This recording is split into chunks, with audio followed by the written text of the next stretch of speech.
Mna intro le sharp. Yeah. Ile igna le nyona ga. Yeah. Ayu ga tu ga se ro. Lo ke sa go pola go. Ro ga se ro. Oh, I feel ngo. Oh. The intro ya yela uncha tortoise states of mind. Yo. Good. Yo.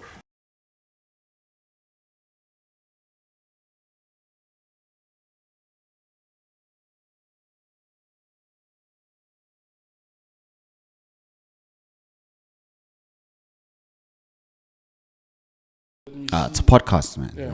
1 2 1 2. 1 2 1 2. Yeah. Do you listen to hip hop? Yeah, Who's your favorite artist? hip hop. Yeah. I'm gonna lie, man. To be quite honest, Yeah. let me go old school. I think for me, Eminem has. Why is that the case? It's interesting. I think when I was growing up, hip hop for a long time for me did not make sense. Yeah, until I started getting into listening to lyrics and I found him to be a very interesting guy. Yeah. Like I thought, hey man, if Tupac could do this white boy is serious. This white boy is dealing with issues. Yeah, serious issues. Yeah, no. If Tupac did this, No. It means It's not a simple thing. yeah. So I just want to make sure that we're kind. Skawara, one day you'll come the crew. We'll sort it out. Let me just open mine a bit. looks so cool though. Hey, Yeah. focus. It comes when you come in and I know. M50. Yeah. it's the one. Yeah. Actually, I should be doing this because Yeah, so that you can. I you can. Yeah. Well, now you might forget. No, Mina. Ladies and gentlemen, welcome to the State of Mind. I'm about to have an amazing conversation with an amazing human being. Ladies and gentlemen, Sabu Satsha. Mr. Satsha. Yes, sir. Yes. Babu Satsha. How you doing? I'm good, man. I'm good. How are you? I'm good, man. Super, man. I'm excited to have you here, mainly because I'm going to talk to you about, you know how our conversations always go, you know. It's like a state. Let me call you back because this thing you're bringing up doesn't require 5 minutes. Yeah. So I've invited you to this platform so that we can have more than 5 minutes. For sure. This is not an interview. We're gonna speak because sure. I'm not having one conversation with you before the year ends. You'd be coming back for the 4th time. Super. I'm able to go to different places. Like now, you're just telling me about Eminem. Like, and in my head, it's like, oh, I understand why. I can make an argument for why Eminem was like your favorite, your GOAT. Yeah. So it's also most people won't give him his flowers for whatever reasons that they're entitled to. If you listen to like Mockingbird or When I'm Gone, which I think are one like his 2 biggest songs, the manner in which he's able to flow is one thing. What he's speaking about is another thing. Yeah. Because he's not there speaking about nothing. He's telling you a story of, guys, when I die and when I'm gone. And you never know which part of his life, if he was using or not. Yeah. And it's like, when I'm gone. And he explained in a podcast about the idea that the drugs almost took me. And when he says, when I'm gone, and he's doing this at an AA meeting. When I'm gone, just carry on, no more. It's like, how does that song start? Have you ever loved someone so much you'd give an arm for? Then he does this, like, not the expression. No, you actually give them your arm because he has a tattoo. Yeah. When they know and you know that you are their armor and you will destroy everything. But either way, this is not a hip hop podcast. But we'll get to that. We'll get to that. Please explain to me who you are properly. We're meeting for the first time. Yo. Okay. Well, yeah. Siyabulela Satsha, better known as Sabu. Yeah.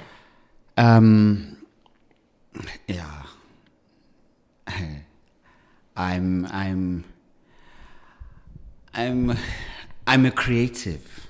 Yeah. Maybe let me not say musician because I think a lot of people want to associate what I do being a drummer and being in music, and I'm a creative first before a musician actually. I've always grown up being that person who is interested in a bit of this, a bit of that, a bit of this and that, and so I'd say I'm a creative, and I'm a born again child of God.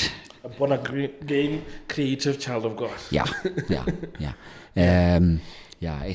It must be hard to be born again and creative. I wanted to say Christian, but then I'm very careful to throw the term loosely. How to associate your identity. Because I don't know if the word Christian still holds up what true Christianity is. But anyway, it's another story. it's another conversation. Yeah. Altogether. What would you like people to know about you besides music? That's a very good question. I've never thought about that actually, but I guess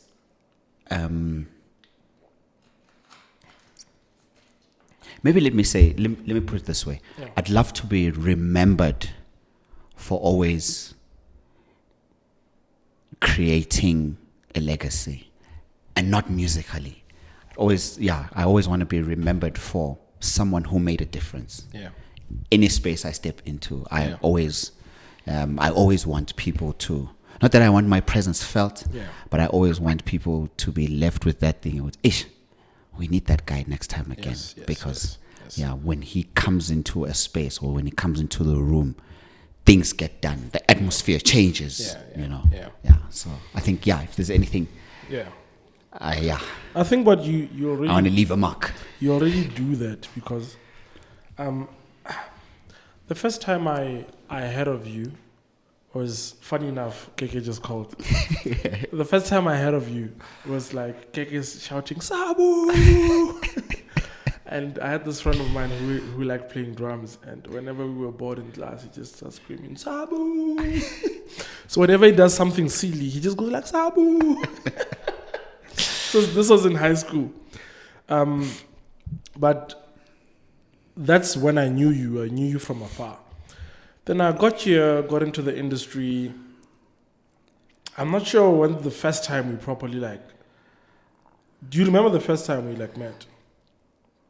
The first time we met, I think I was introduced to you by Joseph.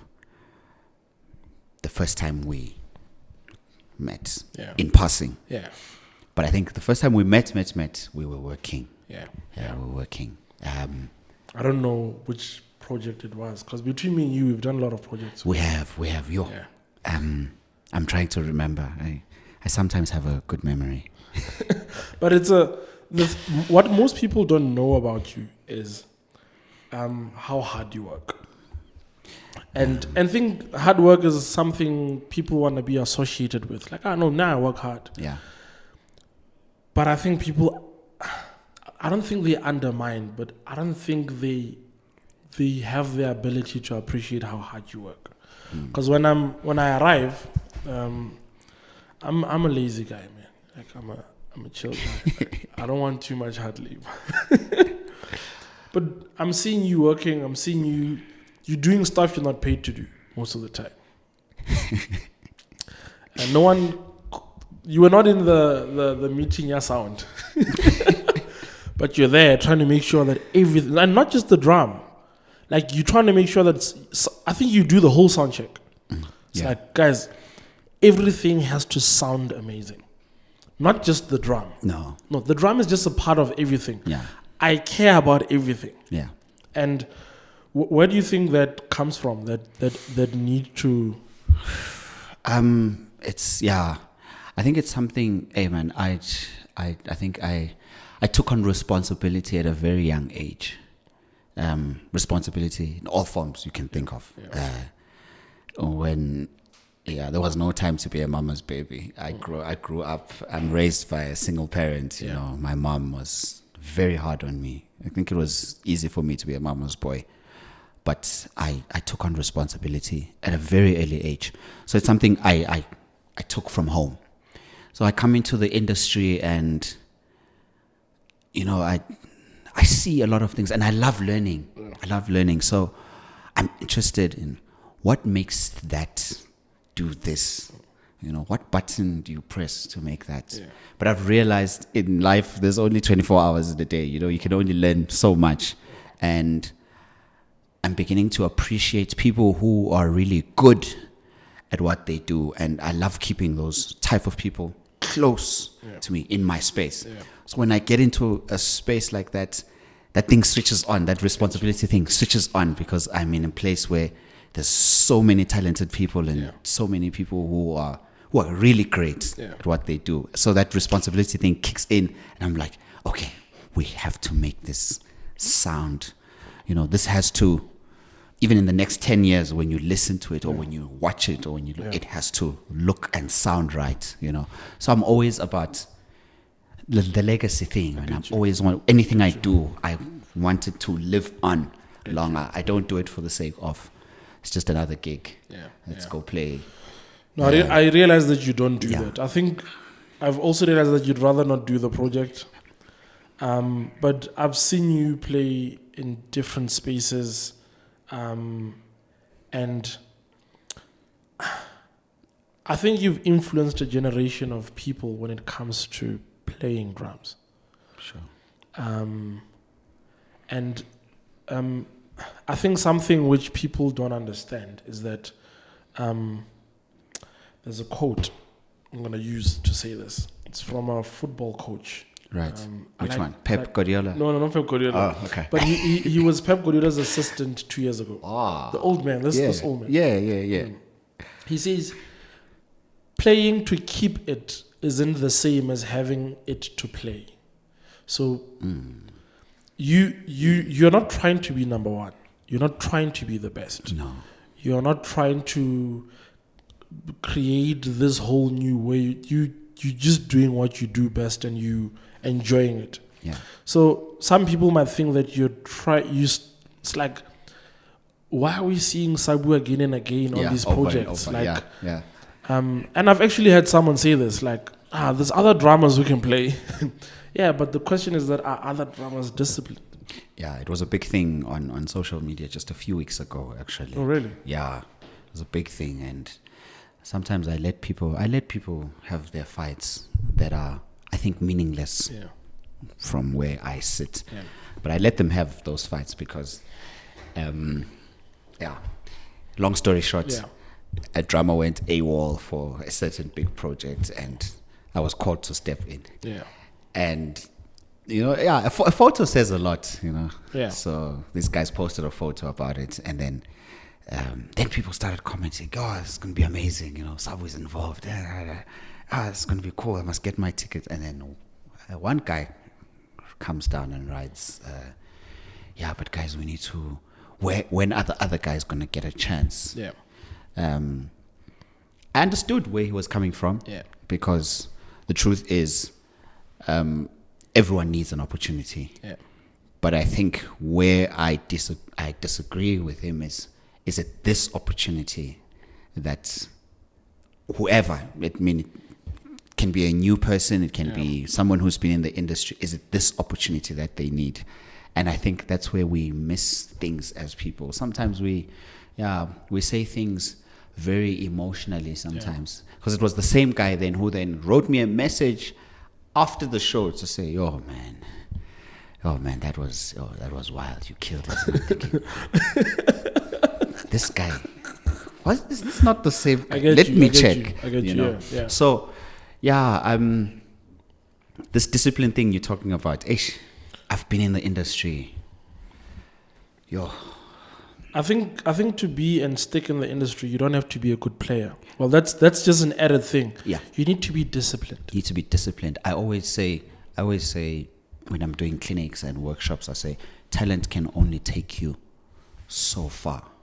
The rest of the way is really character, the discipline. And are you easy to work with? I always talk about these things with, especially the younger guys. And I've realized that some of them don't like me for it because I call a spade a spade. When you do something that's out of line. I mean, this particular guy we're talking about who went AWOL, not only did I called him and had a whole conversation with him. Dude, what happened? I'm not excited about doing this. This was even before I was called for the gig. Okay. Before I was called for the gig, I had found out this is what's going on. I called him, dude, what's going on? I'm like, no, you're not making sense right now. You know who to call. Make the right calls. Until today, I'm sure he has not made those calls. But some things age as well, man. Hey, the older I get, I'm realizing there's certain things that I shouldn't have done. If I could go back in time, there's a lot I would change. A lot. As a married man, I'd say as well. Yes, a lot. yes, a lot. Because you are feeling how the weight of your decisions back then. These it's impacting. You don't remove that weight; it's still there. Yeah, you just need to learn how to manage it. Yeah, and days are different. And some days it's heavier than other days. You feel like can I put this down? But you can't. Yeah, it's your weight. You need to carry it. Yeah. So, the discipline thing is a whole conversation on its own state. So we can. We were speaking because we had a chat outside. We're having lunch, and then we had a chat about discipline is an art. Yeah. And people think that the art is the craft, but they forget what art is. Yeah. It's like the one who loves between the one who loves the journey and the one who loves the destination. Right. The one who loves the journey will arrive. The one who loves the destination will not start the journey. No. Because I'm saying this for the second time because I said in another interview, I think everyone's dreams come true. But dreams are not always good. So your worst fears, if you're living in your worst fear, it is also a probability of your dreams coming true. Right. So it's like, all of us, we're going to be rich, but very few of us are actually going to be rich. Most of us think that we're going to be in a successful relationship like this, but there's certain people who are going to work at it. Yeah. The ones who are doing the work and are not looking at the end goal. They are the ones who are going to get to the end. Yeah. So I think we were having a chat about it. I just wanted to I'm going to throw weird things at you. Yeah. So this is not order. We started this off. Yeah, sure. When should we expect your album? 2024, most definitely we're releasing. 2024, releasing. Okay. I'm going to invite you for something because 2024 is far for me. Right. I'm going to invite you for something. And the thing, I'm not inviting you to play. Right. I'm going to release 3 albums. I'm going to release the book, and then the book has 3 chapters. Each chapter can be expressed in a sonic scale. Yeah. Right. So one album is for artists don't make music, and this says a lot about artists. When they actually put together money, okay, I understand the economics. They only release music for markets that look like they're making money. So, so the challenge is this. I'm planning on I've realized that there's no music for mourning. No one releases music for people who have just lost a loved one. So the name of my book is that book I told you that I'm working on, Love According to Death. Right. I have a chapter on death. Right. Death is a sensitive conversation. Yeah, death is a sensitive conversation. Very sensitive and a painful one. Yeah. Because in each of our lives, most likely we've lost a loved one. Yeah. And losing a loved one is not just the physical death. Sometimes someone neglected you. And as a form of that, they have died in your life. Because then in the chapter, you know me, I get into this, what death is. So, we're going to work on that because the drum line to me is not drums. One of my favorite songs by Ntokoza, I always ask him, why don't you never perform this song when Ntokoza's performing? Lean on Me. Lean I on love me. it when you lean on me. Ntokoza always laughs whenever I try to remind her of a song. Like, guys, don't sing it, just say it. Oh yeah, that was a good song. We recorded that Field album. Yeah. I think Moments in Time. Oh, you've been around for long. Yeah, Moments in Time is basically almost all her songs, actually, now that I think about it. Yeah, from the previous 2 albums. Well, previous 3 albums. The first one she doesn't really consider, but anyway. Yeah. Okay. So you there, she sings it like she's Sade. Because it's smooth. Yeah, analyze it. No, but the song's like, I love it when And I'm playing. and you're like, because Sade has that thing, she's like tropical at Malibu at the beach. Yeah. But in love, but sensitive, but strong. It's like, I don't listen to Sade all the time. But when I do, it's because I'm feeling something. Yeah. Right? Yeah. And I don't want to hear too many things. It's like she was always telling the people in the band, guys, I need to be above you guys. Yeah. Because sometimes your instruments don't express the feelings that I am feeling. Yeah. And then you were there just playing. That song does not make a repertoire where when people are packed in a venue they want to hear. Yeah. Right? Because it puts people in a place of, this is worship, man. But how I think of it is that if you were actually playing the drums, the song wouldn't knock me the way it knocked me. No, it wouldn't have. So drums is not the actual drums. Right. Right. That's what I mean. Right. When I say the drum line, I'm not speaking about, it's not the performing of drums, but let's take the heartbeat. Yeah.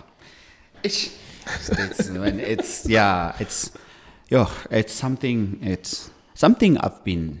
I've learned this thing also. I can sit behind a kit and people are like, yo, did you hear what he was doing on the drums? And it's because I'm not playing the drums the conventional way they're supposed to be played. I mean, I would use my hands on the kit. I'd open up my snare. Next thing you're hearing percussive sounds, you're wondering, hey, what's going on?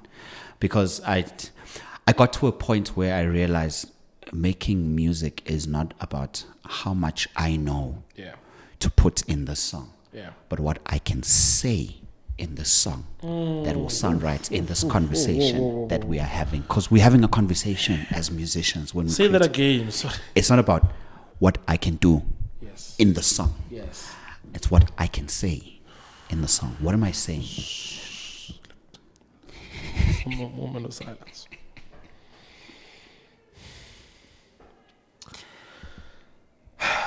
And what if you died 2023, my brother?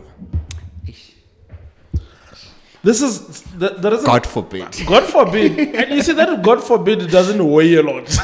It's like, those pictures when they show someone they've locked for people so that thieves don't come in. Yeah. And then they show the gate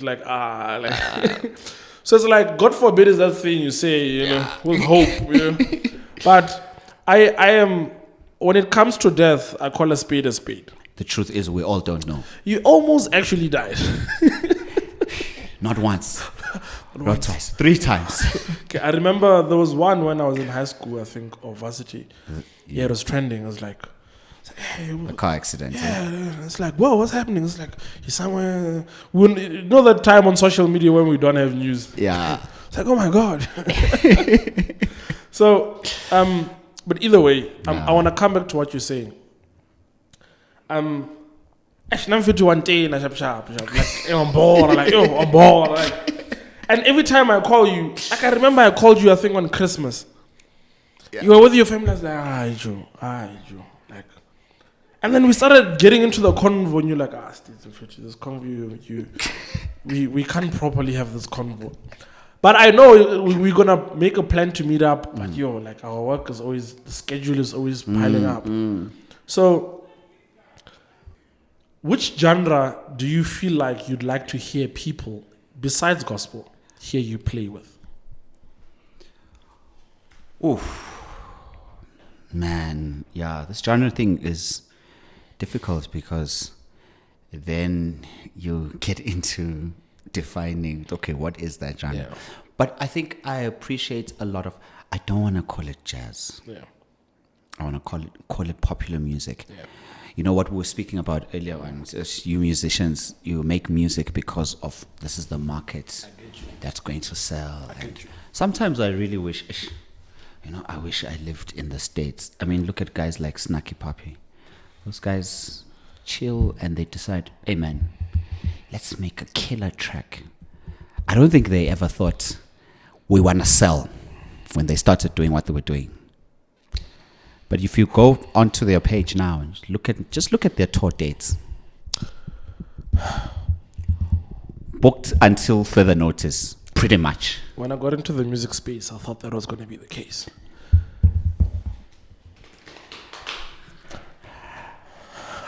You tell me. Then what happened? And I think maybe this is also another reason why I've been delaying with my album. You start working on something and then you're like, man, I'm still gonna bully you with that album. Man. No, for sure, man, for sure. But I'm at a space where I'm literally gonna give people the music. Yeah. That's it. Yeah. I'm not in a space where I'm trying to win an award or those things should be by factors of people receiving it well. Yeah. But at the same time, how do we then educate people about certain types of sounds within music if we do not pour out what's in us? Yeah.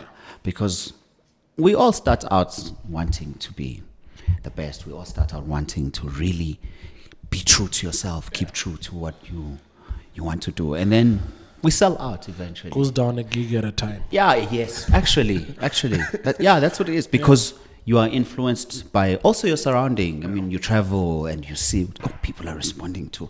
Yes. And then the next time you are producing for someone else, you're like, hey, with that artist and being a vibe. So if we can hit something like that.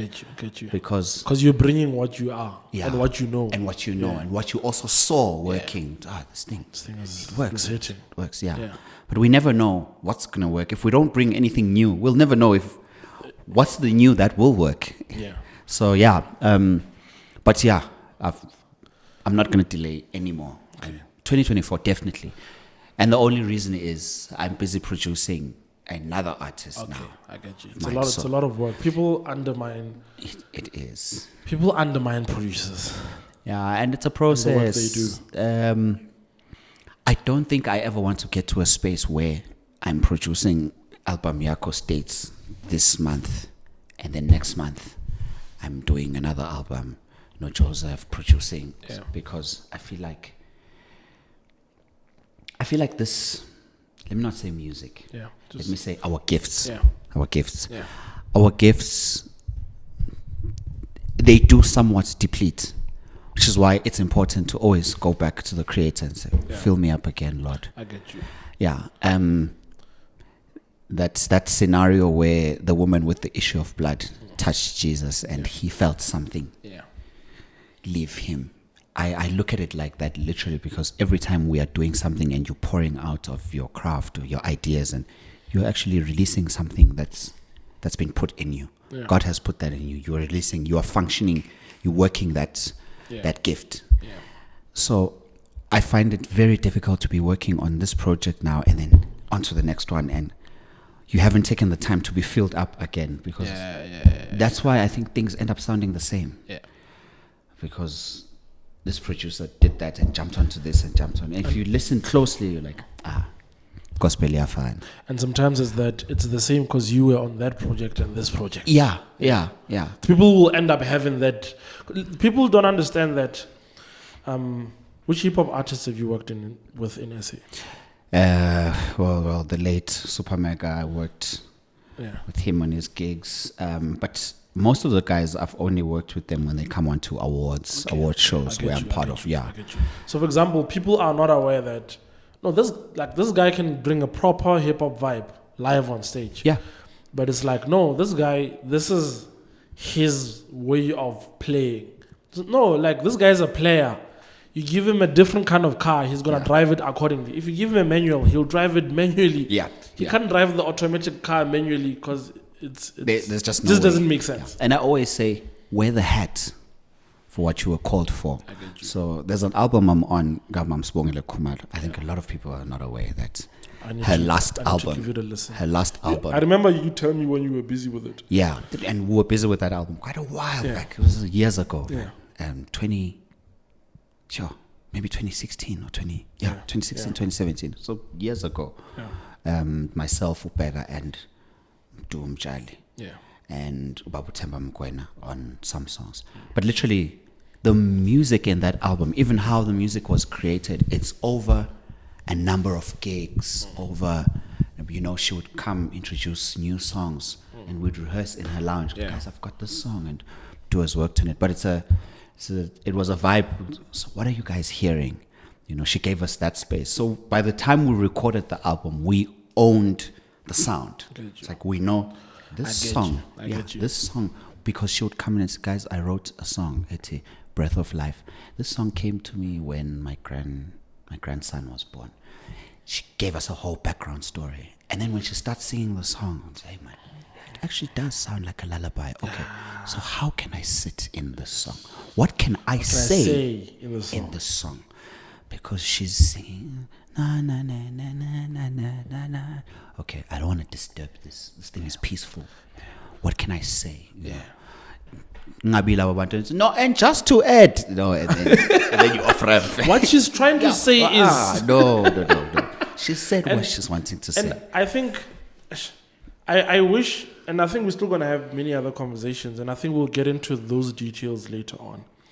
But let's take the time in East London. Port Elizabeth, I mixed them up. Yeah. Dr. Jimmy's song, Holy, you are. Then, I love that song. In fact, I was telling him when we were working on it in post, I think this song's going to be big. Right? Now, it's released, so whenever he performs, he hardly performs it. Because he has a lot of repertoires. Yeah. Right? Yeah. Now, this time he's performing it, and I'm so excited.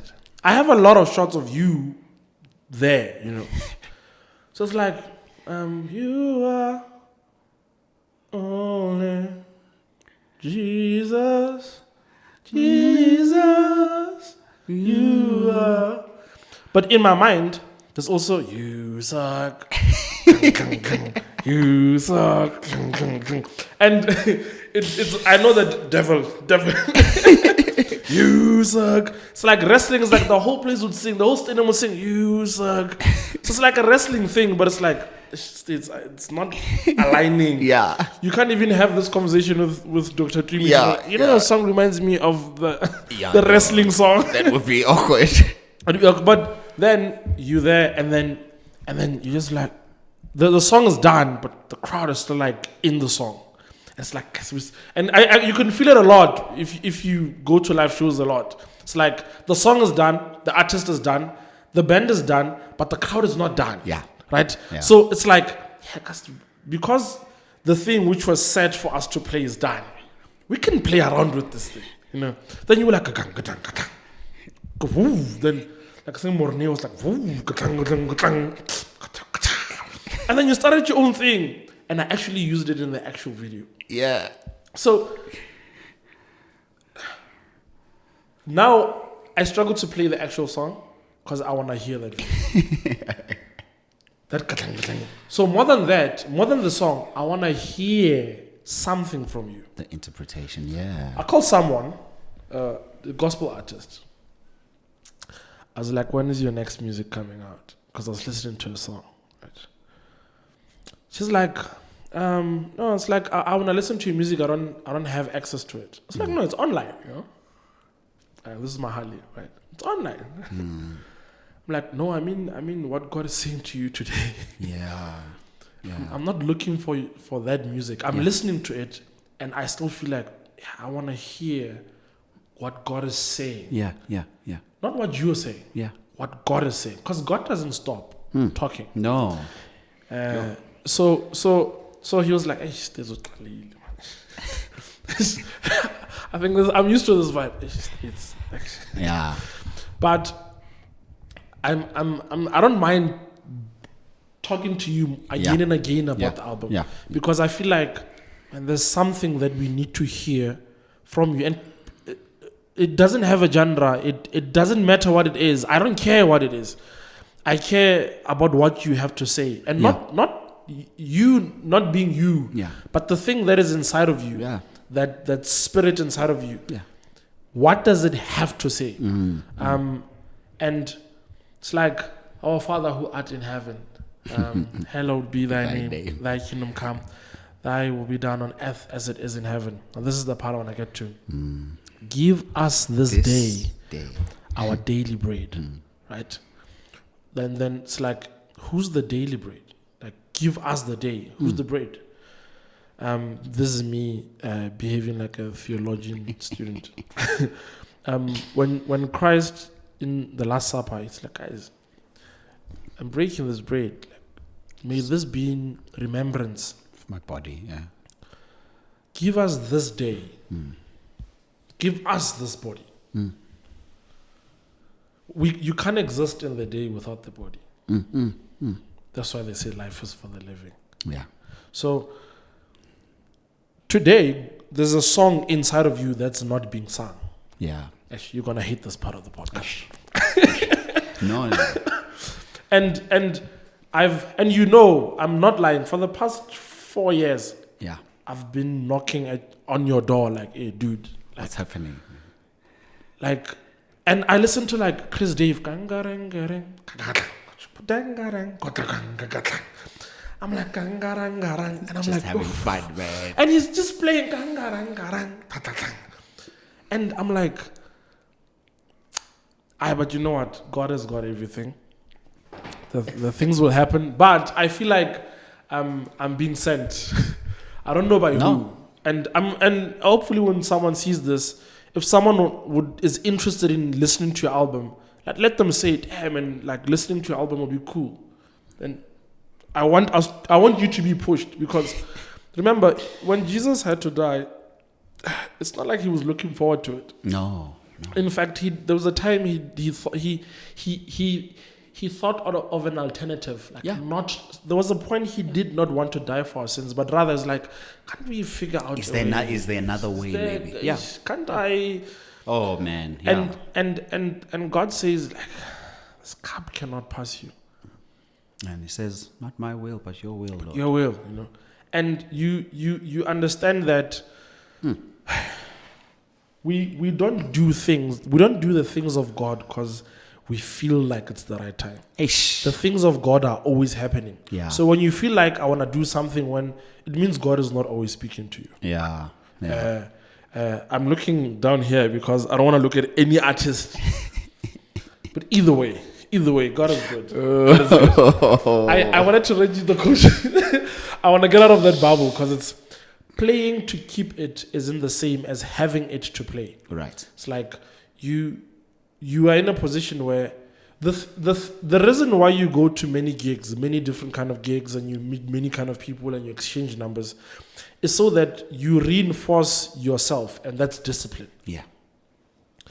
You're not meeting other people so that you learn a new way of hitting something. No.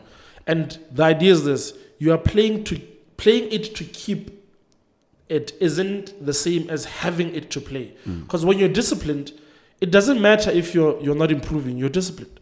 Yeah. It doesn't matter if you can't play the new style. That doesn't matter. You are disciplined. Yeah. What's keeping you in the match is your discipline. Yeah. Yeah, no. Hey, man, this is why then I think when we do what we do, we need to do it at the highest level. I'm glad that you're talking about soccer players because I always look at those guys and think to myself, how could they do it that long? What kept them that long? I went and just checked the history. Zinedine Zidane. Yeah. A lot of people know Zinedine Zidane is one of the only players actually, to retire at that age. And I'm thinking, what kept him going? But then I went and checked him out. Zinedine Zidane. Every time he appeared, he played as if it was his last game. Yeah. Have you seen the sweat when he's playing? Every time. It does not matter whether it's a full stadium. It's every time he comes out on the pitch, he's coming out to give 200% because 100 is just never enough. It cannot. 100% is not enough. That's why when you play like Zidane. I have to give. Because sometimes it's like, Sabu, this is like sound check, Joe. Yeah, like, no. Sabu, this is not even the actual show. It's like, you are here. Yeah. Like, and it's like, it's because when you are given Tudor Bismarck, I once went to Pretoria. I was at Bishop Thabo Masinya's church. Yes. And he was preaching a sermon. You know, like when you come to listen to Tudor Bismarck, you have your student life on. Like it's switch on. You know, he's like, intro. Like you need to catch the lifetime, the opportunity of a lifetime during the lifetime of the opportunity. Mm-hmm. Actually, we are unaware that opportunities also have a certain lifespan. And you don't know. Yeah. You don't know how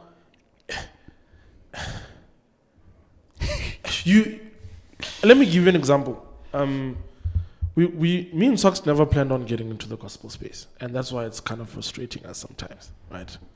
We wanted to tell stories. So when we got into the gospel space, we realized a space where people don't tell stories. Yeah. So we tried to get into that space, Still struggling, but there's improvement. Yeah. Quite a lot. So I'm chilling with Socks. We had just moved, and before we moved then, it was during my accident, we pawned everything we had. Long story. So we moved into a place, there's no furniture, no nothing, no cattle. So we actually literally just found things to just sleep. And he posts on Facebook, Dr. Tim is like, guys, what do you think about filling up like the dome? People are commenting. Me and Socks are talking about it. It's a random conversation for us. It's like, that's big. But if we're even thinking of the ratios of failing. It's like, we spoke about it, and then as we were speaking about it, like, we'll make time. We'll go present to him. He doesn't know us by then. And then I see a status. He says, guys, we're filling up the dome. Like with the following week, like we're filling up the door. It's like socks. I don't know. There's something happening here, right? That time, the main thing I wanted to talk to Dr. Jimmy about was his song "Nothing Without You." I once called him, "Hey, Mahua," I think he just woke up. God, you know what I mean? Then I was like, "Nothing Without You" is your biggest song, right? Oh yeah. God, I'm a storyteller. I'm going to explain this from a point of view of storytelling. If it had not been like starting a song with the word "if," as a storyteller, it's like if you see a movie and it starts off by people holding someone, he's been shot, and it's like the end of it's like it's at the beginning of the movie, but they're giving you at the end of the movie. Yeah. So by starting the song with "with," If it's the same as that. Yeah. Because now you're painting a picture. Yeah, it's like if it had not been. Oh, it's already you are starting with the consequence. This is what I think Dr. Tumi is a brilliant writer. If it had not been for the Lord, who was always on our side, the enemy would have swallowed us. We would have drowned in the water. I'm explaining to him his own song and his own lyrics in detail. And then it's like, oh, come on, like, it's like, why are you trying to go with this? Yeah. And then I was like, and that time, the reason I called him is because I was posting, I post a lot on WhatsApp. There's a match which Thierry Henry played at Bernabeu, playing against Madrid. Right. And he just stole the show. Right.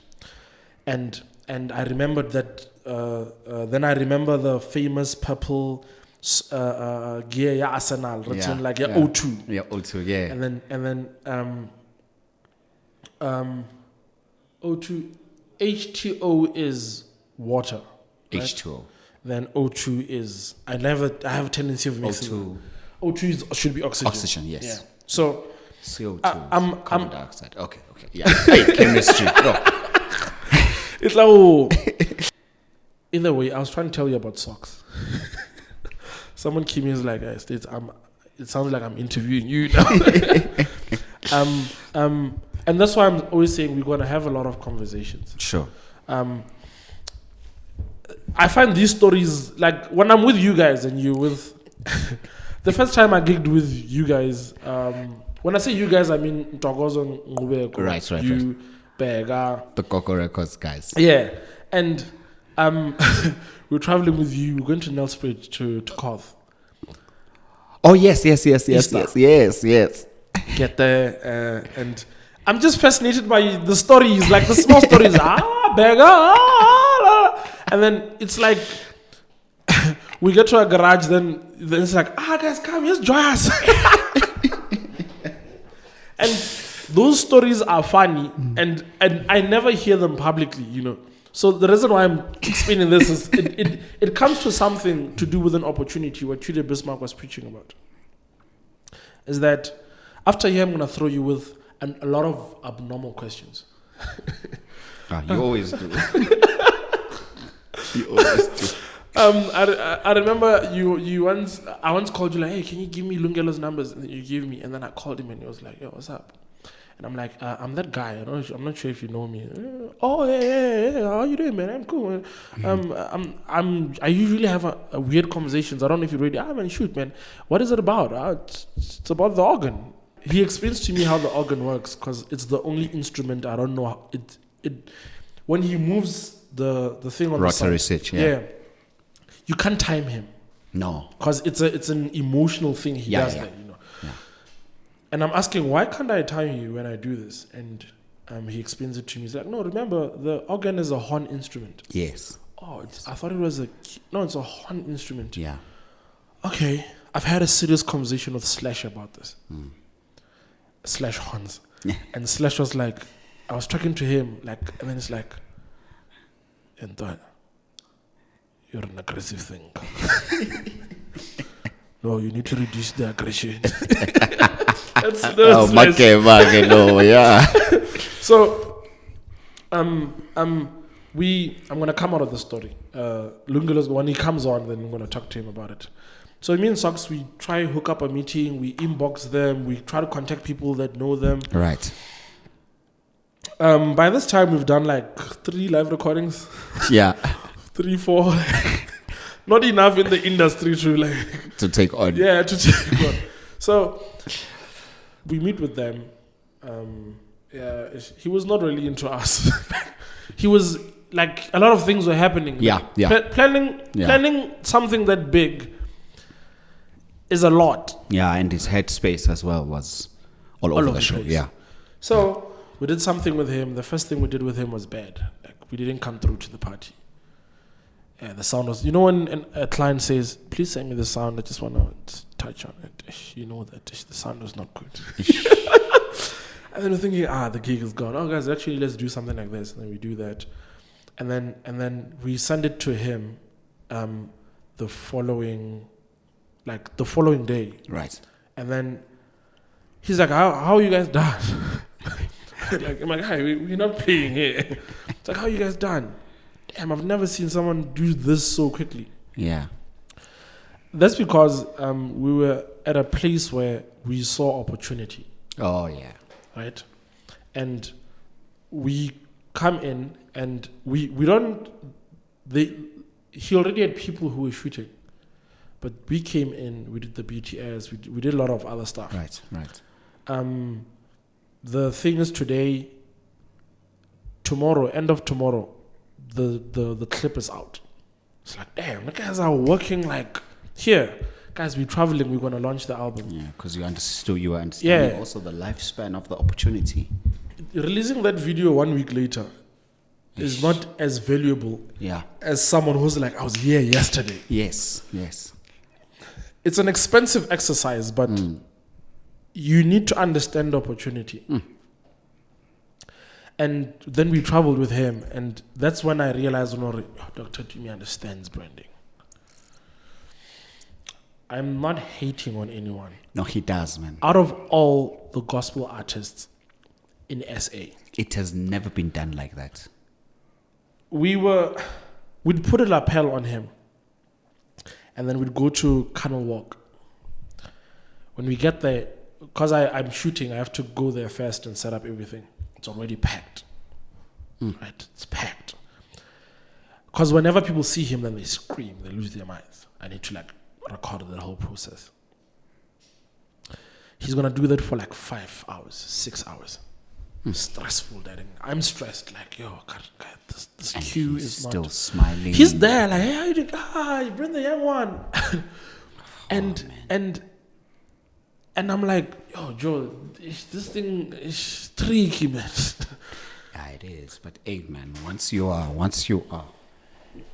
created for God's people. You need to really be for God's people. Yes. I always say, I know some artists get a bit irritated because now it's like everyone's in the kombi and again people are still like Sabu man. And I really want to take a pic with everyone and say hi to everyone as much as I can, because I just believe, amen. It's the thing with soccer players that you were talking about. Yeah, man. Like this guy's from the age of 19 until 35. You don't have a break in life. That one during the off season, that's not a break. It's not a break. You're working hard there because the pressure is on. You need to come back 10 times better than what you were last season. When you eat cake, just remember you're gonna have to work for it. You are not the same as these ones. When you kitchen. So when someone says, hey, we want to take pictures with you, or because I see when sometimes you're done with a gig, there'd be some young people and some people come to the other fellow drummers, they want to take pictures. Yeah. Maybe the night before you were trying to sequence and you didn't sleep. Yeah. Right? And you're like, I'm glad this gig is done. And the crowd were the one who were pulling the gigs like, this last song is done and I'm very tired. And then you still have to take pictures. You go outside, you still need to take pictures. Yeah. You go to a place where you want to eat. There's a group of people who want to take pictures. And then you realize, I have to switch this thing on and I need to go home and it's switched off. We didn't hear it. No, I've grown a tendency of checking up on it. Yeah. Did it just switch off? Yeah, just switch off. Oh, okay. No, every time so the sound just continues. I'm just going to cut the areas in between. Right. This is take 3.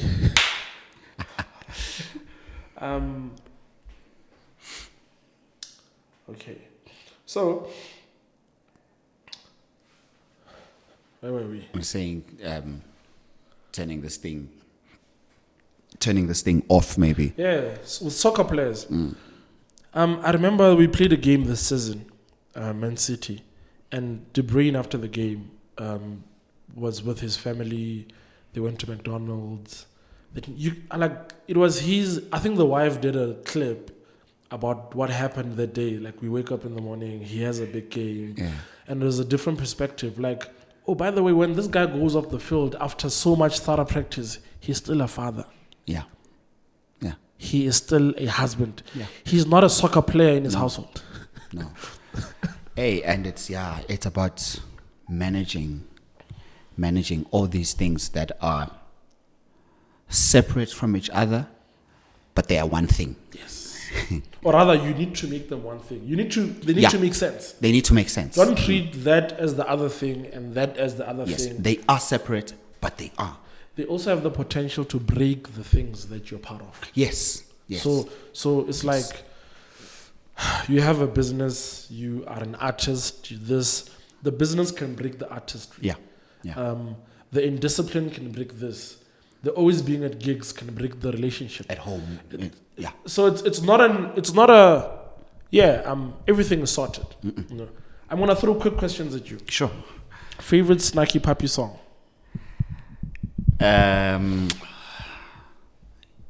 What's the title of the song? I forget the title always. How does it go like? It's the one with Salif Keita. Salif Keita. Yes. What's the melody like?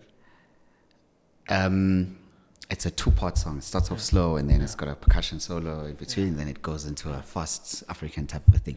But the main melody, na na na na na na na.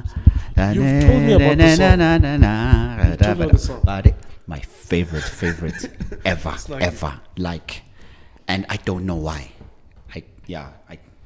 Every week I must listen to that song at least once or twice. It just does something. When I'm in a car, sometimes you just want your mind to switch off. Yeah. Listening to Snacky Papi is one of the things that is able to calm me down, because the music is so intelligent, right? I can't keep up, so I just need to like relax, because I can't keep up. Like my favorite song, it's Curtains. Curtains is like, it starts off, then all of a sudden they play this cartoon thing like with I don't know, the xylophone. It's like, oh, this is like a cartoon. Then all of a sudden Michael Lee comes in and he starts. That's a genius, by the way. It's like you. Don't say that. Such genius. No, there's people who are like that, and I've learned in life you need to really acknowledge people for what it is that God has over blessed them with, because I think everyone has some sense of geniosity in them. Yeah. But there's people God is like, I think maybe God forgets that He's given you that genius thing, and then He's like, did I give you? Anyway, just take here a bit more. Yeah, I get you. So there's those special people. God forgot. Yeah. The song is called Sorrow Africa. Yeah, I almost said Africa. I'm gonna check it out. I'll just put the cover on here. Yeah. No, it's happening. It's for example, Corey Henry. I speak to London, right? Yeah. And we were saying something. We were just chatting about Lungelo in London and the people who are like exceptional. Eish. London taught me how to listen to music. I just thought that it's a thing. Everyone just listens to music. Mm-mm. Like we could be listening to like Trapped in the Closet because we're making research. R. Kelly, and then it's like I was making research on this music. I realized that he has this drop in it, like it's like a drop in the music. And then I listen to it. I can't listen to his music because you hear the drop. You hear it now, time. And all along you were hearing it. So he introduced me to like grade A musicians. Right. Like it's like here's Robert Glasper. Yeah. Then it's like, damn. Then it's like here's Snacky Papi. Here's Corey. Yes. Oh damn. Oh. And even the references, he'd go like, my girlfriend then is like, it'd be that he'd say, hey, she looks like Esperanza Spalding. Esperanza Spalding. Spalding, yeah. Who's that? Now I need to go and figure that out. And then bass player, vocalist. So I'm like, so he was my plug into the world of music. Oh yeah, man. And what's the name of that album? It's not. Is it Silver? It's the best album I know. Ooh. I played it for Joseph because Joseph was like, I'm like, oh, you know Snacky Papi? Nah, I just know them, yeah. Then I paid him silver. Then he's like, we're not talking. Imagine me and Joseph in the car, not talking. Yeah. Then he's gonna drop me off at home. Then we get into the parking and he's like, sweet. It's like, and I play. Then he reduces the volume. He's like, I don't think I understand music. No, those guys are something else. And then he's like, States. So London has this thing. My favorite thing from Corey is not even a song. It's this at a funeral where he plays this thing. Va, va, va, va, va. No, that's a different song. Sorry. Bling, bling, bling, bling, bling, bling. Its thing is funeral, actually. Whose funeral? This keyboard player, what's his name? Paris Bowens. Yeah, Paris Bowens. At that funeral. I'm gonna check him out. Yeah, Corey is playing that thing there. I posted you today.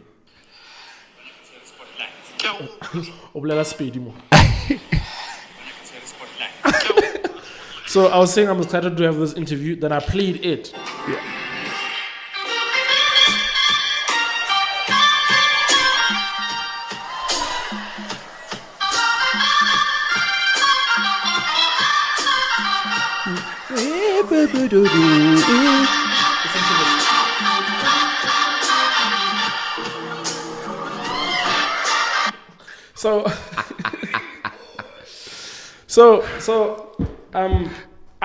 I'll always be grateful to London for introducing me to that. And I don't think I have the words to explain to him what he's done in my life. Yeah. Play Snacky Papi.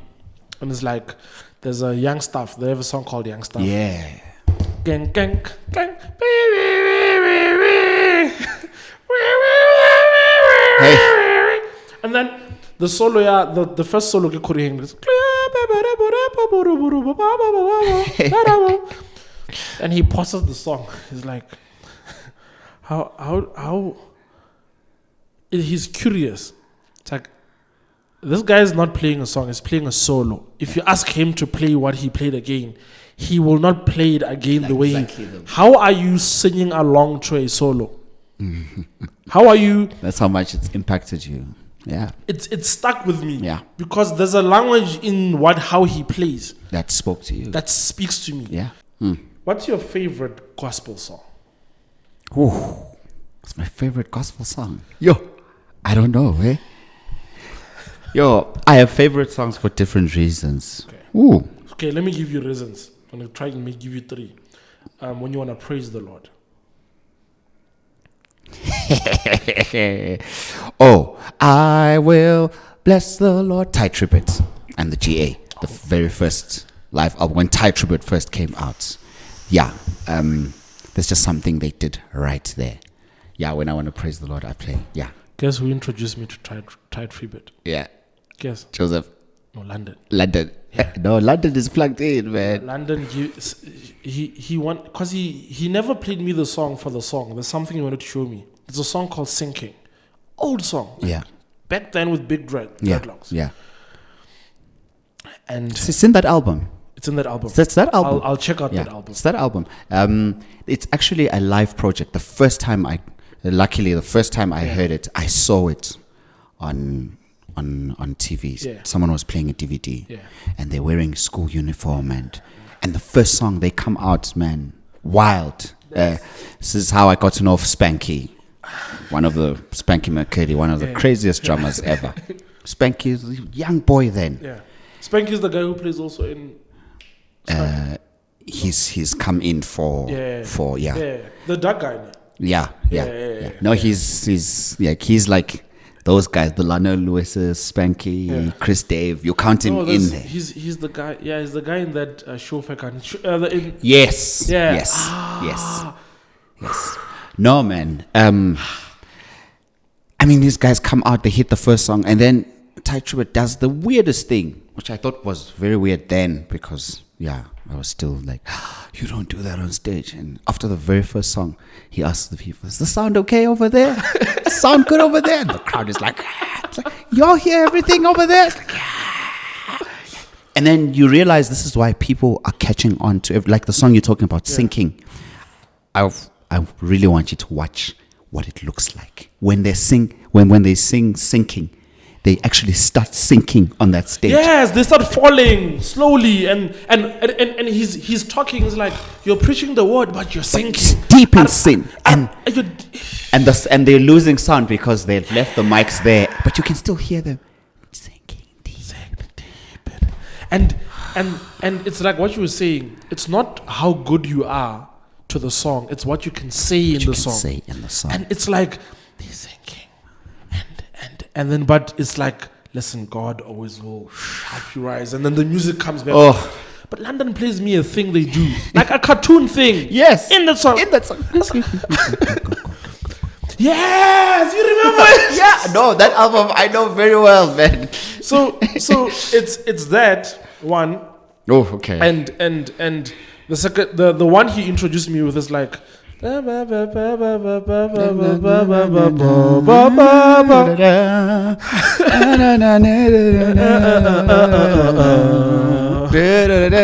the devil thought he had me. Yes. Over. That's the second album. No, man, tight. Like, I think when London comes on, I'm going to talk to him about, okay, let's talk about the bass line. Okay, let's talk about this. Like, yeah. I want to just spend 50 minutes just talking about like that song. All those things you're counting, which is something I also realized later on in the industry, that there's a reason for everything. You know, people will sometimes ask me, why do you have such a big kit? And yeah, most of it's to have fun and have so many things to play. But there's a reason for every part of the kit, and there's a reason for, you know, the different types of cymbals, because I'm saying something. You know, in a song, when you listen to the bass line, sure, this bass line is slapping. Hey man, there's that keyboard thing. There's something that used to happen when we played Dumi's gigs, man. Hey, there's just something about when this pad thing became a thing. I mean, we would start the song, but halfway through the song, we'll stop playing. It's just Dumi and a pad and the crowd. Let the people worship God. And I've been saying to guys, you need to understand the power of your instrument. You know, be it a guitar, a bass, and once you start understanding the power of your instrument, you start playing it better, and not playing it showing off, but now you were really saying something in the song. Say, man, and we even started calling Ulebo the drone. Because he would just drone in the whole room. We would feel it on stage. And the thing is that from you sometimes you'd wonder, what's that guy playing? Because he's there and he's doing stuff. But that's the job. It's because it speaks to the mood. It's like, it's just here. I love the word using, a mood. People understood what sound does in a mood. I think for I don't know, I'm not a musician, but if people would understand that music, and I'm going to refer a book to this, music is not what the best player does. No. Music is what is being said, like what you're saying. Yeah. So it's like, even with what you're saying, it's like, no, don't do the best, do the correct thing. Yes. So it's like when you're speaking about, not Mugeni, the lady who sings... she doesn't sing opera. Sorry, Sade. Not Sade. You were working with her. Oh, Mam Swongile. She was trained as an opera singer. So yeah. A lot of people don't know that, but you see. When I sat down with Mr. Mkhize, he was like, his story needs to be told, because a lot of people don't understand, like, Kwaito, how he was there. The role he played. The role he played in Kwaito. So it's like with her, when she was saying, hey guys, here's a song when my niece was born, Janjani, the song Touch Me. And for you, it's like, no, I don't want to add on to this harmony that she has. Because the drum doesn't add harmony like that. No. You don't add harmony by playing. It's like, okay, I don't want to say, guys, understand what she's saying in a drum line like this. Maybe I need to be the most silent. Exactly. I'm struggling to question you because I have so much that I want to add. Exactly. You know, Peter would always say to me, it's about Peter Jamba. Yeah. Peter would Amazing guy. Amazing. If anyone wants to book me to play drums with another drummer on stage, in any day, Peter is at the top of my list. Yeah. Any day. You guys once performed on stage together. Yeah. The gathering, the first gathering at the Dome. Man, it's life-changing experience for me. Like, you go to a rehearsal and you think, how are we going to do this? And that's where your creativity comes through. Man, and then everything just falls into place. Like if I think I wish there was like 3 different kinds of mixes for that album, actually, right? Because I feel like obviously that album is musically rich, and we can't expose you to all the musical items in it. Yeah. So we end up bringing everything. Settling with this one. This is good enough. Like there's some parts where I don't think even people understand how you guys were rolling. like it was like you hear stuff like, whenever I pass mountains, I always think that our ancestors, right? Like they would be in a village and some people just come over a mountain. Yeah, it feels like that. It's like, dude, like you are, like, and then would they're playing something different. Like, oh man, no, it was such an experience. Crazy. I think I want to give you, because sometimes we with you. Oh, Sabu's here. Oh, we play. And then it's live. I know you, so I don't have the right opportunity to go like, hey, my guy, you've played a significant part in the industry. Sometimes you do a lot of things, but when you're alone, you have a lot of doubts about what you're doing, how you're doing it, the impact you've had. I'm here to reassure you now that I wish I had the Zulu terms to use. I'm honored, man. I'm honored. And whenever we speak about these things from the States, I used to play drums. I never said that. Socks was playing keys. Yeah. And I always played once. Like every worship song, I was like, States wants to play that song. Maria Twang Man. I just like playing that song. So Socks like, dude, stop asking for a song every service, So I want to give you those. Please use me. Aish. And we'll have a chat about me, because I cannot afford to wait for your album for 2 years. Oh, 2024 is next year. Next year. Oh, it's next year. Oh, okay, no, my bad. It's next year. I thought it's 2022. No, it's next year. Like, I must finish the projects this year. No, it's... And be ready. Okay, please use me, because I contacted Joseph. I'm like, Joseph, I'm concerned about the gospel industry. And my concern is that I grew up in church. So my whole life, I've always had people say, there's a wave of God, there's a move. My whole life. Right? And sometimes you're like, sometimes it's like, I know you want to lift our spirits, but where? Sister. So I was telling Josie, I'm like, I don't know, like, I feel like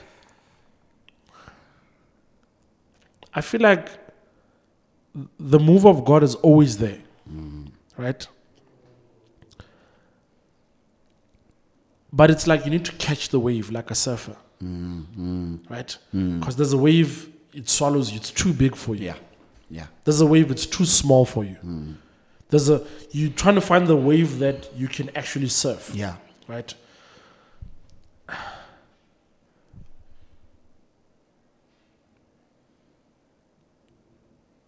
God is saying I must calm down.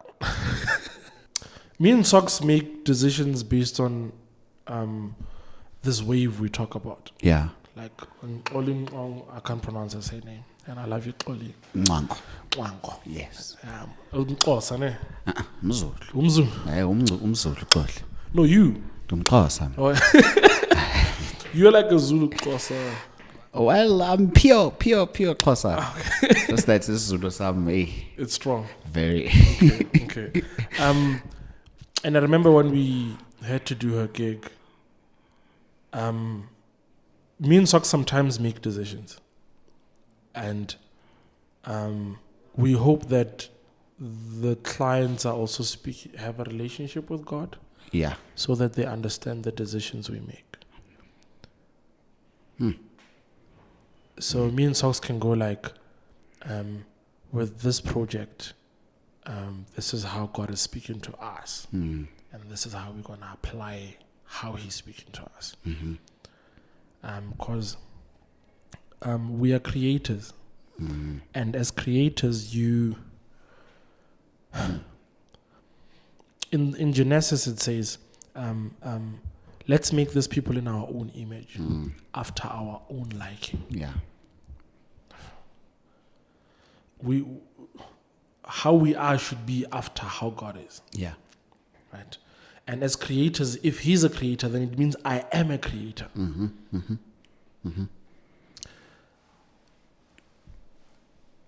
I'm not going anywhere with this because the actual things I want to say, I cannot say. I'm disappointed in the gospel industry, my man. Like I'm in other industries as well. No, I hear you. And not in any individual, in the whole thing. Yeah. It's such a disappointment. Yeah. It's like, I know that individuals are creative, but as a collective, there's no creativity. There's individuals who are mightily creative, but come together, there's no creativity. So, hence we still call these things live recordings. Because we are not intending on doing a new thing. God is always doing a new thing. We're doing the same thing. I'm getting a little bit carried away. I'm going to leave that one. I don't know if you want to speak to that. Let me not get you in hot water. No. I think I've always been known to be one who pushes and pushes and pushes. I found out about that later. Yeah. That you're the guy who's like that thing is wrong. Yeah. And I'm always, like you're saying, I'm always looking for the next thing. We've done that. What now? So I think I'm always pushing people to the edge, and I don't stop. I want to see you fall off the cliff if it means fall off.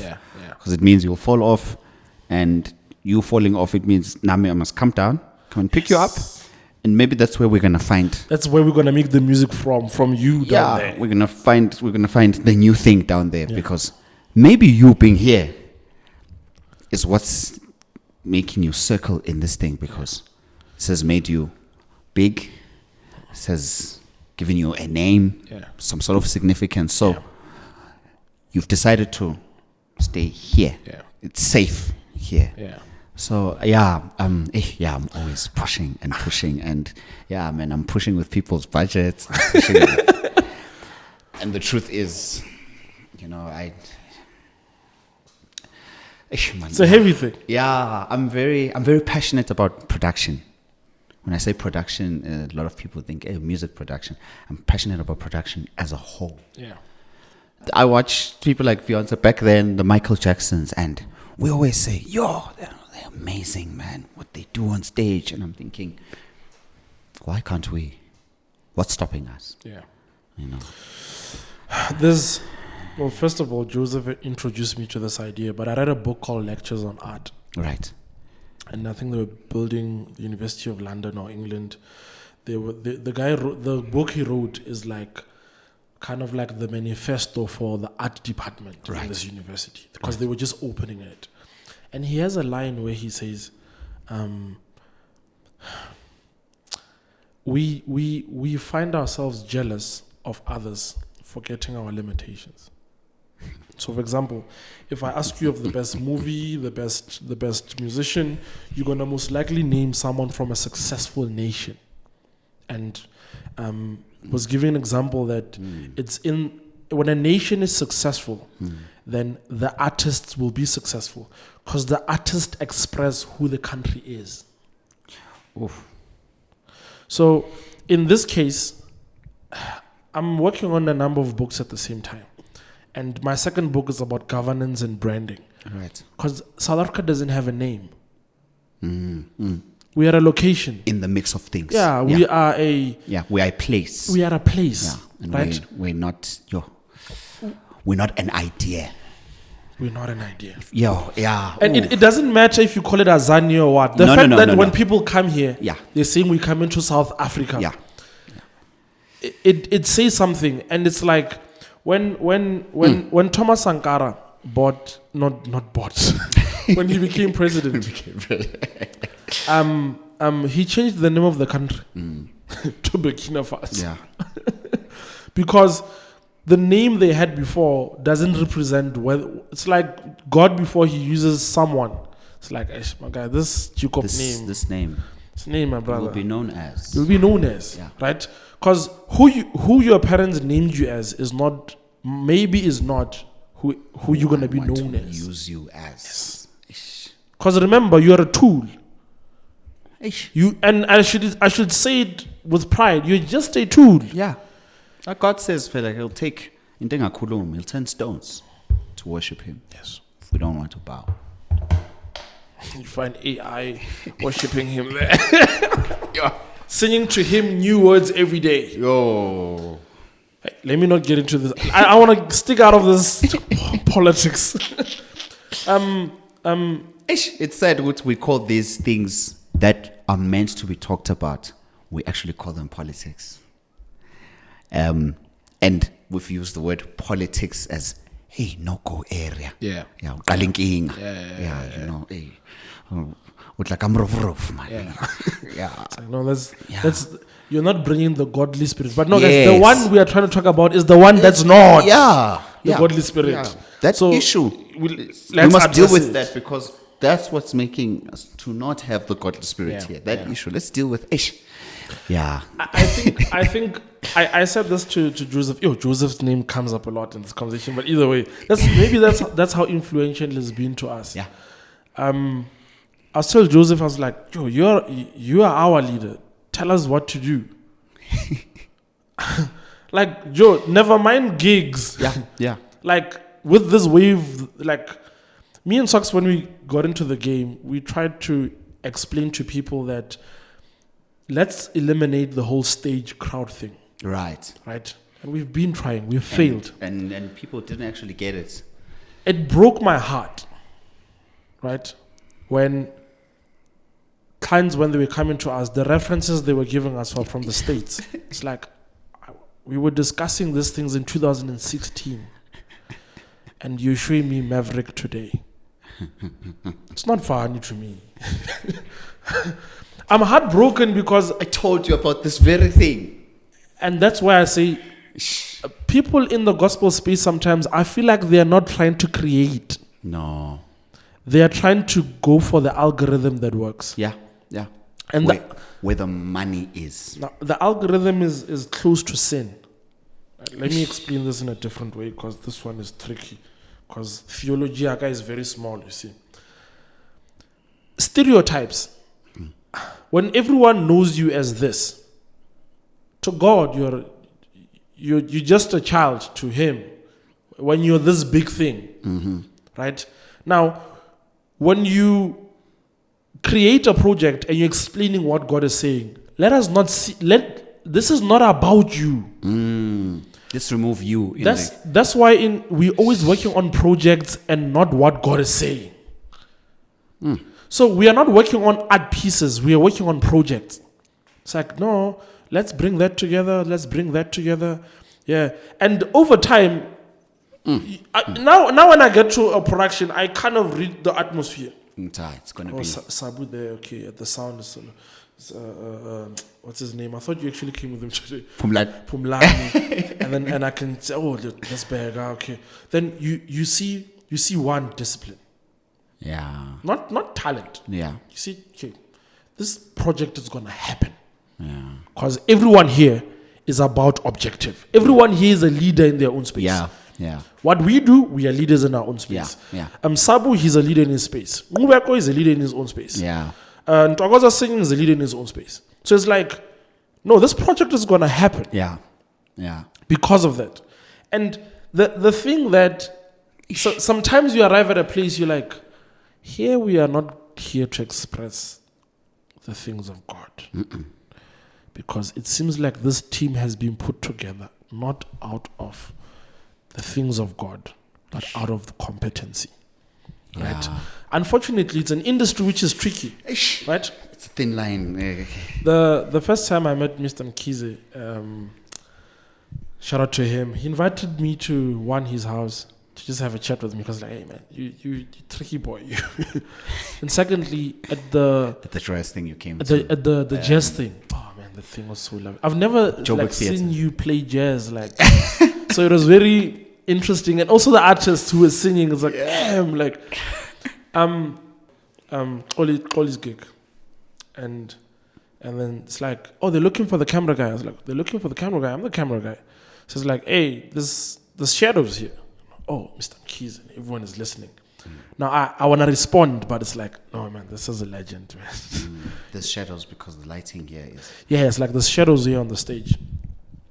The shadows are there intentionally. I'm like, yo, no, let me be respectful. Yeah. Like, okay, no problem. I'll deal with them.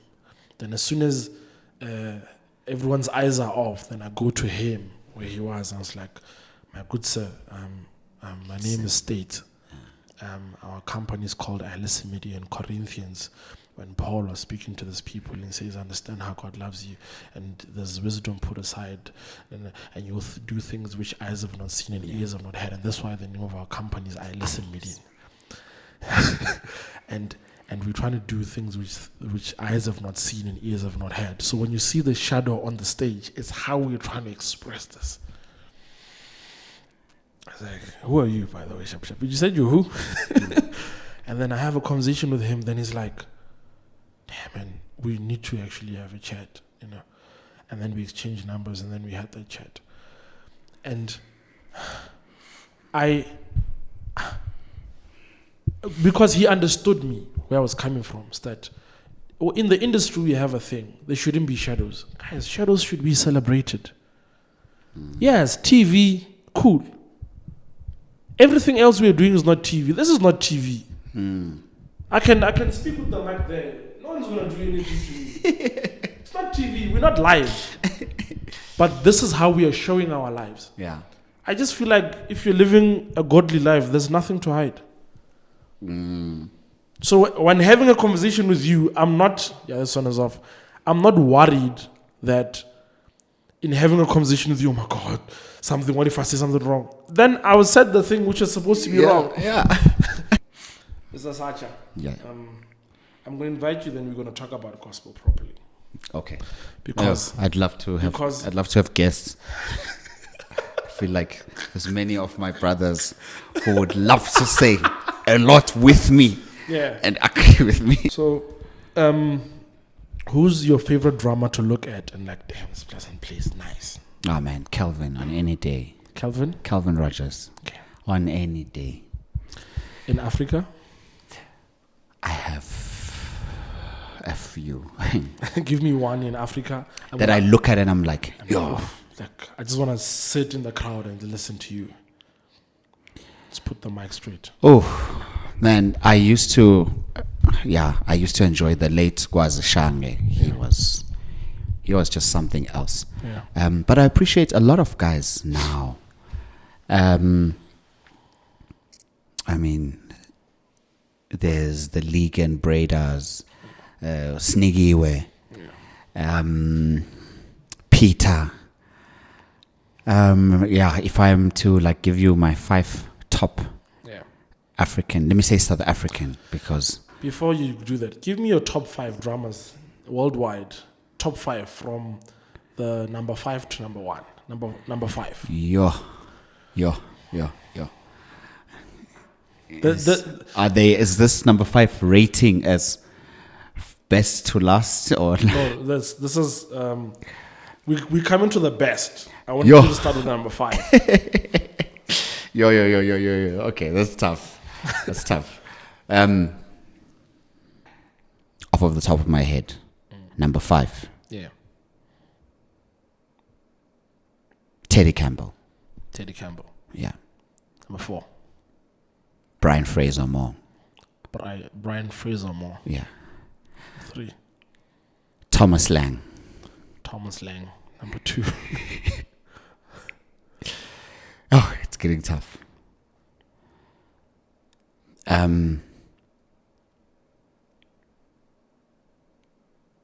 Ricky Lawson. Ricky Lawson. I don't know any of these people. The guy. And then Calvin Rogers. Okay, he's number 1. Can you give me 6? So it's cool. It's cool. I'm still gonna ask you for this name, so I'm gonna go listen to them. Who's the guy who was playing Hosanna, Ken Franklin? That's Terry Baker. He's not here. He's not in the top 5. No, he's not in the top 5. When I was a child, I was Yeah, no. that the angels bow down at the thought of you. The darkness gives way to the light for you. I did not understand as a child that I'm watching brilliance. Just seeing people wearing white stuff like Ken Franklin is like Hosanna. I'm like, no, this is just life. It's just gospel. I was not aware that I'm experiencing something important. Mm-hmm. A change, a shift. I was dubbing it before I went to church, like in the morning, because we didn't have DSTV. Yeah. Dub it there. They show a little bit. Cassettes, Yeah. Please look into the camera. Mm-hmm. What would you tell the younger version of you with everything you know right now? Go back to primary, the younger you. Just give him advice. Yeah. I'd say listen more with understanding. Yeah. The mic. With everything. Yeah. With everything. Yeah. Even You can just even life, even even life. Yeah. Listen to understand. Don't listen just because you are obliged to listen or it's the right thing to do. Listen to understand. If I understood a lot more things back then, I think I would be further on in my life. Do you want to mention one of those things?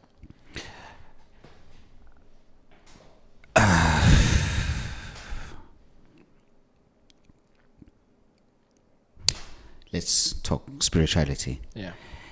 If I didn't take it as just a thing of you are young, you go to church because your parents said wake up and go to church. If I understood what it meant, I'd be way much further. Even my career, if I listened more to the stuff back then with understanding and not just spiritual clarity. Yeah. I think I'd be I'd be further on. Yeah. Hey, man. Second question into the camera. Yeah. The future you, what do you want to see? Let's say you at 60. Yeah. What do you say to you at 60? What do I say to me at 60? Into the camera. Remain the person you are and be the truthful person and this person that people know you to be, to always give it to them straight and hard sometimes. I think I'm realizing the older you get, you lose nothing to tell people exactly as it is, other than maybe popularity with the crowds. But with experience, it has taught me that a few months later or a few years later, that same person will come back and say, thank you. I hated you. I've been in such situations where people will actually tell me, I hated you. Yeah. Why? No, you said this and this and this to me back then. Yeah. But now that I'm here, this and this started happening because you had told me about this. Yeah. Now that I'm here at this position, I'm realizing that you were not being funny or you were trying to Yeah. teach me a very important life lesson. Yeah. And you were calling me out Yeah. for my nonsense. Yeah. Or whatever it is, you were showing me this is not going to end well. So, yeah, I'm one to hit it on the head. Yeah. And Why with me you never hit it on the head? Maybe because when I talk to you I hit it on the head. yeah, because you hit it on. But honestly, Yeah. I think I do as Yeah, well, because you hit it on the head so much so you make me realize, ish, dude, you're sleeping in this area, dude. You need to be fixing this. And it's important to have people who are just going to be just as hard on you if you are that hard with anyone else. Yeah. That's why I think God wouldn't have sent Jesus to live blamelessly. Yeah. Yeah. And if I mean, he was not going to require that of us if he was not going to send his only son to Yeah. do it first, you know. Yeah. So I think it's important to have people, and I must say I try and surround myself with such people who will speak life into me. And I think where we get it twisted is we say, I want to hang around people who are going to speak life into me. It's you only want to hear positive things. Yes. We think speaking life is people who are always going to be encouraging. You are and, great. Yeah, you are great, and people are going to. And I just think it's actually a way of saying you just want people who are going to pump you up. Yes. Yeah, but people who speak life, people is most of the time, 80% of the time actually, maybe even 90, they're saying things that make you really uncomfortable, make you feel uncomfortable, or start thinking uncomfortably, or challenge a certain area in your life like no other person can or has ever. Yeah, and some of them you think, this guy, where does he get off? So you do poke that in me. Yeah. Sometimes, and I'm thinking, go to states, what tata. Yeah. No, I'm. What's your What's your best? First of all, if a movie was to be made about your life, Right. which I think we should be a movie, by the way. Even if you're not the one playing the character, but of a drama, we Right. look for a drama who can play. Screenplay. You heard it, guys. Go show it, not me. Yeah, if you think we can, well, I'm a filmmaker. I can shoot this. I just need to create the time. But if a movie was to be told about your life, what would the name of the movie be? Sure. Yeah.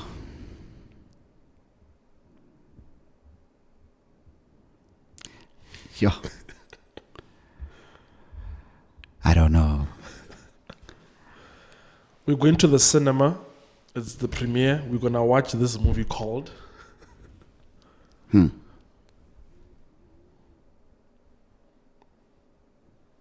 Yeah, I don't know, because this title needs to say something, you know. Yeah. It's not just, and it needs to say something. Give me a title, and then when we speak in our next conversation, you'll replace it. Because remember, in our lives, we have titles for the seasons sometimes. Sure. So it's like sometimes you're not doing very well. It's like, damn, my life is like this.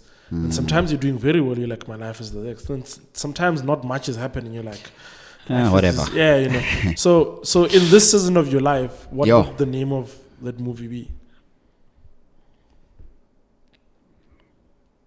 At my best.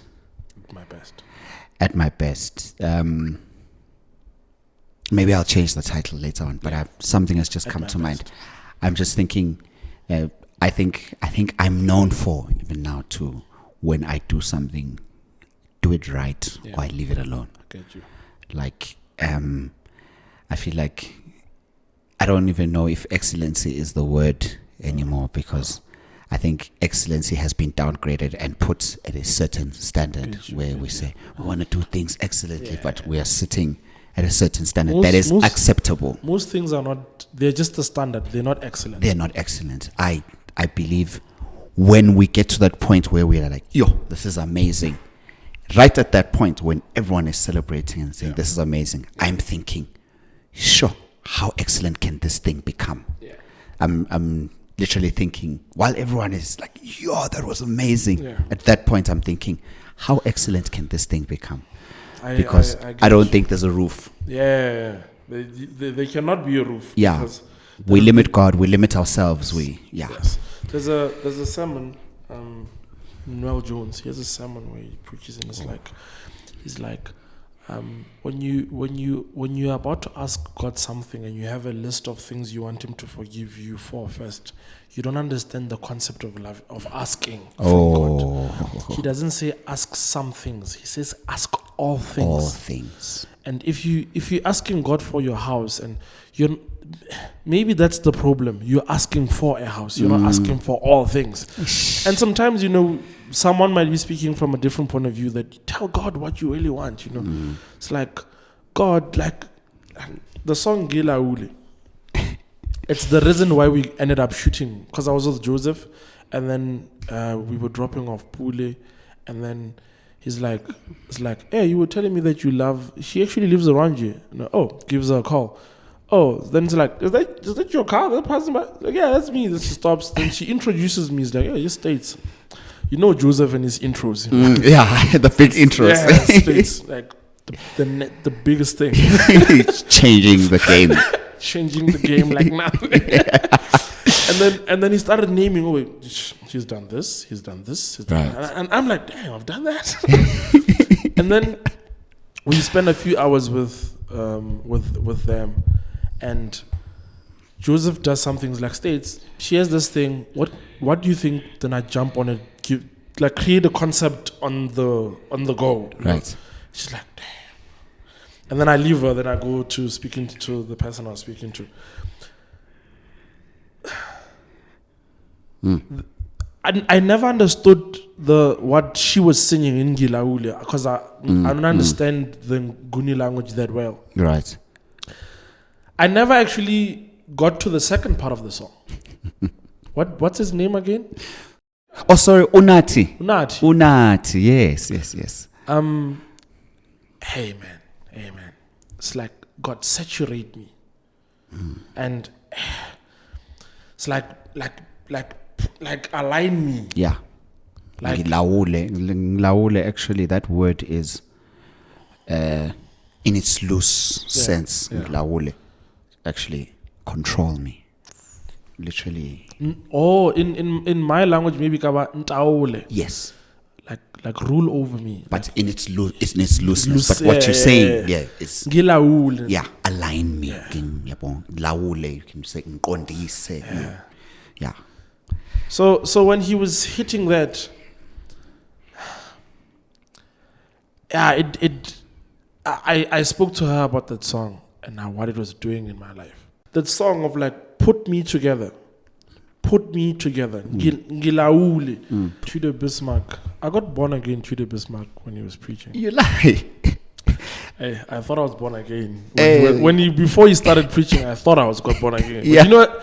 This is the beauty of getting born again. I never stopped getting born again. It's not a date. Yes. And he just starts. When he starts his sermons to me are like a Christopher Nolan movie. Right? I love Chris, like Inception. It's like he gives you the groundwork. He establishes what he's about to talk about properly. So it's like a very good lecture. And he says, listen, I'm gonna come back to him. Søren Kierkegaard is a Swedish Christian philosopher, and I think he was a psychologist, if I'm not mistaken. Right. He says, we do not pray so that we change the mind of God. He says we pray so that the nature of the one praying is changed. So when you've lost a loved one and you're in pain, you don't pray to God that bring them back. You pray to God that your own nature, which is in pain, is able to be restored, because a loved one's death can really take you out. Yeah. So Tribbett Bismarck opens like a curse, because the first person to curse was God in Genesis, when he said, you men will work and women, your giving birth will be painful. He says when a when a bird leaves its nest, it knows where it's going to land. And it works just like a curse. So sometimes, in the book that I'm writing, I realized that I did not understand sin. I've been told, which is the case, that the grace is sufficient for you. Thank you, and I appreciate that, because that I don't know what I would do if I did not know. I'd feel guilty for every single thing that I am. The grace is sufficient for you. What I also needed to counter that is that sin is also sufficient for you. Oh, yeah. It's ready for you. Yeah. Yeah. Like when you don't choose the godly way, whatever way you're choosing, what is it? It's lukewarm God. Yeah. It's readily sufficient for you now. There's a guy, his name is Carl Jung. It's not a guy, he's an elderly man who passed away a long time ago. Carl Jung is the father of modern clinical psychology. He says, every decision we make or every choice we take tilts our world towards heaven or hell. Everything, any decision you intentionally make, it's tilting. So is it tilting this way? Or is it tilting whatever direction, And the idea that sin is there, ready for me, right? It's gonna. I can't try go to sin and sin goes like, we don't want you. I cannot go to God and ask for forgiveness and say thank you for dying for my sins, and He says I don't want you. He says I don't want. Yeah. Right. Yeah. Now the thing which I got is important. But without the other things, for example, freedom is a myth to a captured soul, right? It's I forgot who said this. And there's another guy philosopher, who says, because USA, they have the Statue of Liberty, and most of the challenges which they face in the United States is because of the depth of their liberty. Right, yeah. And it's like, for that, on the other side of on the other coast, you should have the Statue of Responsibility. Thank you so much. Guys, ladies and gentlemen, the states of mind. We don't know what we're doing, but we hope we're going in the right direction. Thank you. Man, thank you so much. It's a pleasure. How was that? How was that? Sure. It was so intro le sharp. Yeah. Ile kina le nyona ga. Yeah. Ayo ga tsoga se ro. Lo ke sa go pola go. Go se ro. I feel ngo. The intro ya yela uncha tortoise, states of mind. Yo. Good.